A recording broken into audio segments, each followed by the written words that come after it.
Hey patrons, welcome to the Q&A video for May 2019.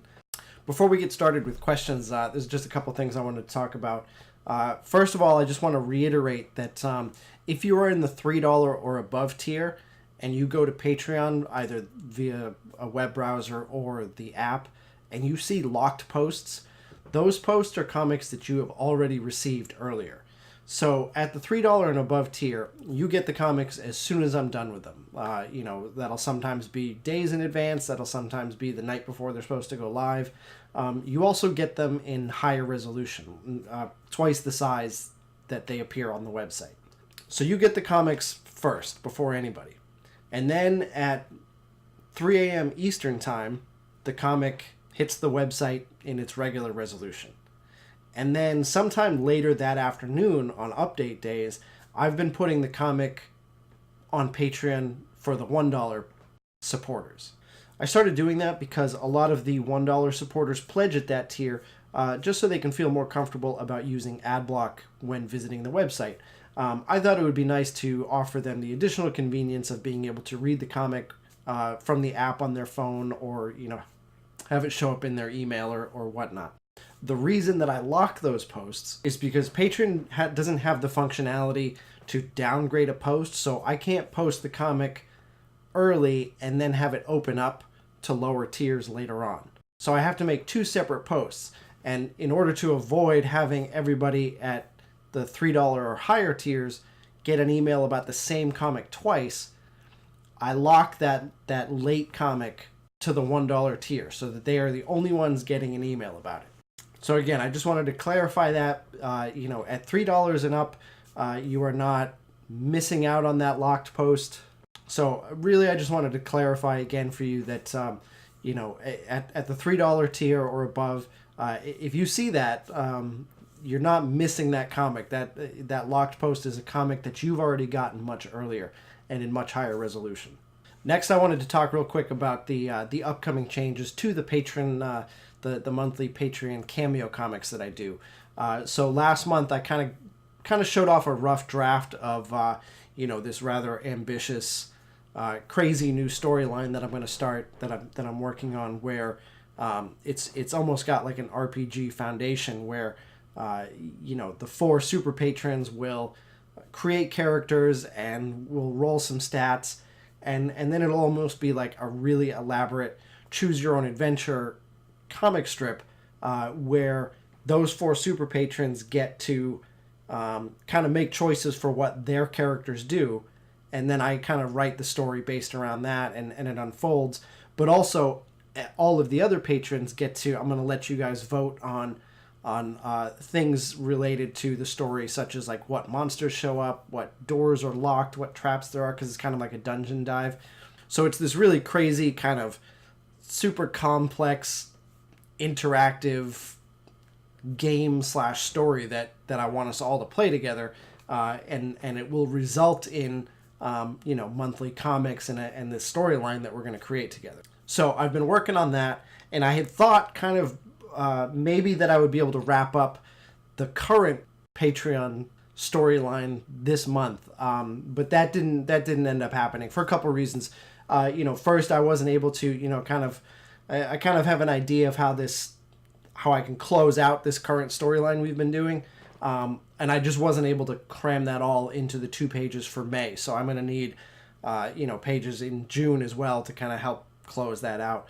And also, I really need a little bit more time just fine-tuning some of the details for this next step, for this next phase of, this interactive game story that we're going to do. I thought I was going to have time to like really sit down and hammer out some additional stuff this month, but this month I launched a Patreon for Starcaster, so I've kind of had to devote a little bit of time to doing some Starcaster stuff, so I didn't end up with as much time as I thought. So between those two things, long story short is basically we've got like another month of the regular thing, and then I'm hoping in July maybe we can launch the I'm hoping in June I end the current thing, and in July maybe we start the ball rolling with with this new big choose your own adventure storyline for patrons.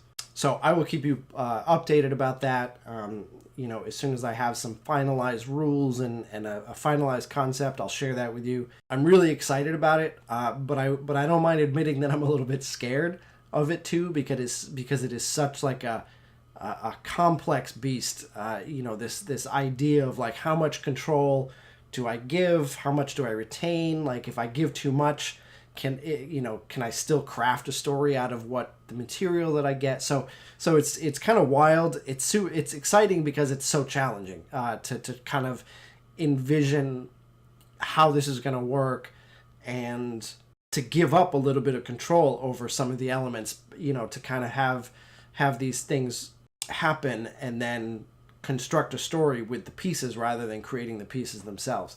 So I'm psyched about doing this. It's just, until I see it in action, it's so difficult to really kind of predict how it's going to go and what it's going to look like. So I'm a little bit nervous in that regard, but we won't know if it works until we try it. So, all right, let's get to some questions this month. Sean asks, have you been bitten by a radioactive bear yet? I have not, Sean. I would imagine that's in large part because I don't really go outside a lot. I work from home. I'm in the office. I'm in this office pretty much all day. So I don't tend to be, I guess, where the radioactive bears are. But I absolutely promise that if it happens, you guys will be the first to know. James has an interesting question. He says, what's your favorite food and drink combination? So like one food, one drink, such as donuts and coffee. Which was interesting because I have favorite drinks and I have favorite foods, but trying to picture what my favorite duo was.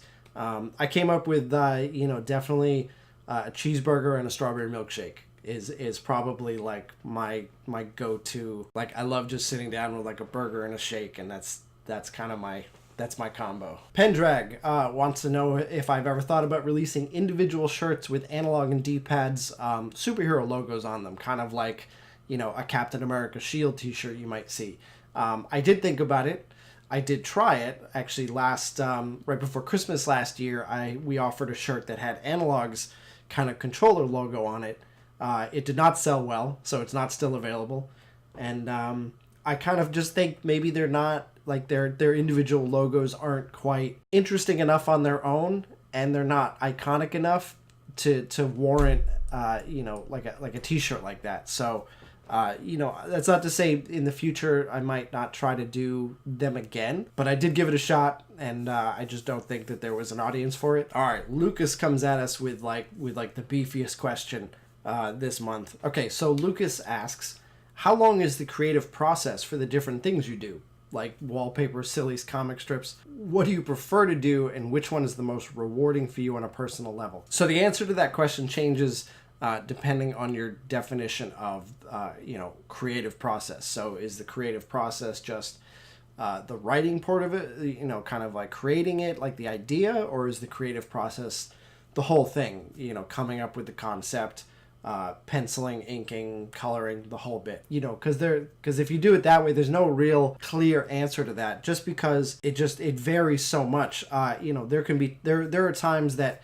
I sit down to write a comic and the idea just comes to me immediately, but then it might be like so it's like the writing portion is like very straightforward. It's like I just come up with the idea and I'm like, oh, I'm happy with that, let's do that. But it's an idea that requires a great deal of artwork and backgrounds and complicated angles and stuff, so then the art portion takes quite a while. Alternatively, I can sit and agonize over like, what's the idea for this strip, and I'm looking at gaming news and I'm trying to think of something, and when I finally come up with something that I'm okay with, it could be a very simple 3-panel strip that doesn't require a lot of different, so I could agonize for 3 hours over what the idea is, what the script is, and then the artwork is very simple and I knock that out in 3 hours as well. And that applies to everything. Except for sillies. Sillies, the only variance there is the idea. It's like, again, sometimes the idea pops in, sometimes it takes a little bit of work. Except for the fact that the sillies by nature are designed to use the ideas that I wouldn't necessarily use for a full-blown color comic. They're sort of the ideas where, as the name implies, where I'm like, oh, that's kind of funny, that's silly, like, let me just do that. So, the artwork doesn't require as much of an investment. The artwork is always very simple and straightforward in the sillies. So the only variance there is the idea. The script is trying to, even if I have an idea, I have to figure out a way to get it into 2 or 3 panels because the real estate of the sillies page is very small. Wallpapers are interesting because they are, strictly an artistic endeavor. There's no writing really involved there. It's just trying to think of like, what kind of subject matter is inspiring me, and then how do I want to translate that inspiration to pinup? What would be a neat style for a wallpaper art wise, or what would be a cool background for people's, because that's the other thing is if I'm putting this up as a desktop wallpaper, I often have to consider that people have a lot of icons and stuff cluttering up their desktops. So if I do something that's like super busy, that doesn't work so great for a wallpaper because then like you can't see your icons. Everything just kind of blends together and it's just a mess. So there's a little bit of a balance there, trying to decide, what's my goal here? Am I doing art for the sake of art, or am I doing art for the sake of window dressing on somebody's background wallpaper?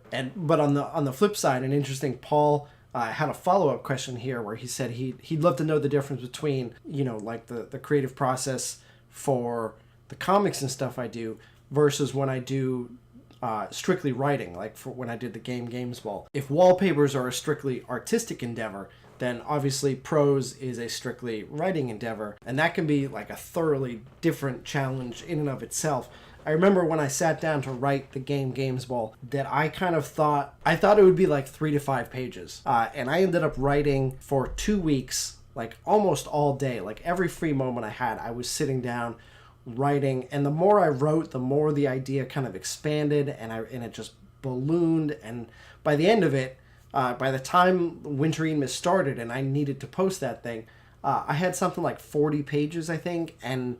And I still didn't feel like I was done. Like I still felt like towards the end there, I was like just rushing to finish the thing. And I ended up releasing it without a great deal of editing that I did after the fact with the help of many readers who let me know like typos and grammatical errors that I had missed and that sort of thing. So the state it's in now is fully edited. I'm pretty happy with it, but that caught me off guard, how long that actually took, because I thought to myself, oh, for sure, writing this thing is going to be way easier than if I had to just draw it. But that was not the case at all. It actually was, it still would have been taking me way, way, way longer if I had to write it and draw it. But even just writing that story, took quite a lot of effort. And I think that is because, whenever I do writing like that, there are times you sit down and the writing just kind of like pours out of you. You're just like churning out paragraphs.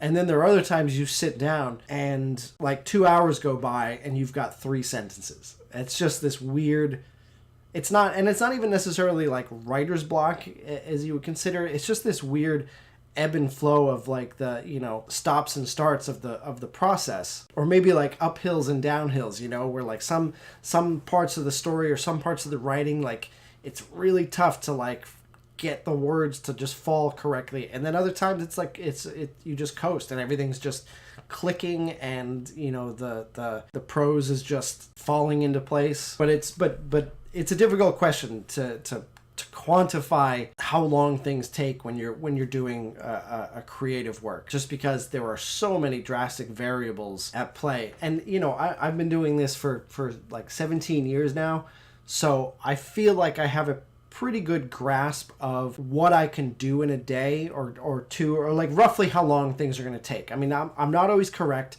Sometimes I get things done quicker. Sometimes I think something's going to be quick and it still takes me the whole day, but obviously I have a schedule that I maintain. I've never missed an update day. So I think even with the variables, I have developed at least a basic framework for figuring out when I need to start something in order to be done by when I need to be done with it. But at the same time, it's nearly impossible to quantify specifics in measurement of time. Like I can't say to my wife, like, I've got to do a comic, and yes, it's only going to take me 3 hours. I mean, I might be able to give if I already have my idea, like sitting down in the morning, I might be able to say like, yeah, I'll probably be done by like shortly after lunch, and then I can work on something else. But if not, there are a lot of times that I've misjudged it as well. Where perhaps writing the script takes me longer than I thought it would, and then so I'm a little bit behind where I thought I would be. The artwork for some reason takes longer. That's another thing, kind of like writing. Sometimes the art just pours out of you, and everything's just right, and other times like I feel like I have to like redraw, like I just can't get things to look just exact.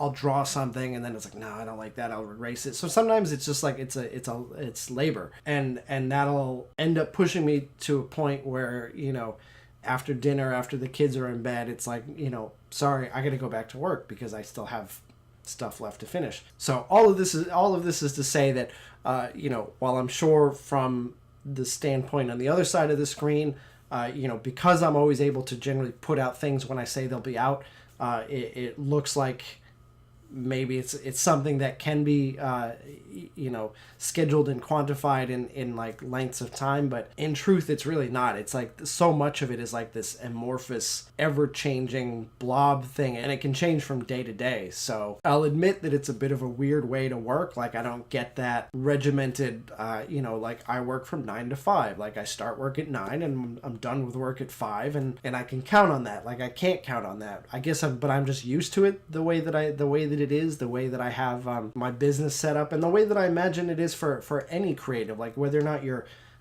painting or writing songs or whatever. I imagine anything in this realm is of a similar nature. All right, I got off on a little bit of a tangent with that one, so let's wrap up this month with our last question from Narioril. Do the characters in the analog and D-pad universe have last names? If yes, what are they? If no, why not? They do have last names. They're the same last names that the characters had in the past iteration. So Ethan McManus and Lucas Davidovich, Lila Monroe. So sometimes those things like that, like you need a reason for that stuff to be mentioned. Like it would be weird if I was presenting Ethan and Lucas as longtime friends, and like Lucas walks into a room and he's like, "Hello, Ethan McManus, how are you today?" You know what I mean? Like you don't talk like that with your friends. So you need a reason, like a delivery person is like, "Hi, I'm looking for so and so," or like a new person comes in that needs to be introduced, and you say, "Hey, this is Ethan McManus." So stuff like that has to be worked in organically. But they all have last names. It's just a matter of whether or not they've shown up or not. All right, that wraps it up for this month's video, guys. Thank you for the questions. Thank you for your continued support. You guys are awesome. I know I've mentioned it in the past, but as the online advertising industry continues to just screw over sites like mine that have historically been ad supported, and it's just the industry is not in a great place, and people that do like scammy ads and crummy ads and all that stuff, and drive people to use ad block, which affects my bottom line and all that stuff. Just to say, in general, the advertising industry is not in a great place, not the same as it was like 10 years ago. But in light of that, the support that I get from Patreon, has become pretty much like the lifeline for me. Like it's like the primary method by which I, pay my mortgage and stuff like that. So, it's important for me to know that that I don't take your support for granted, that it is every single month appreciated.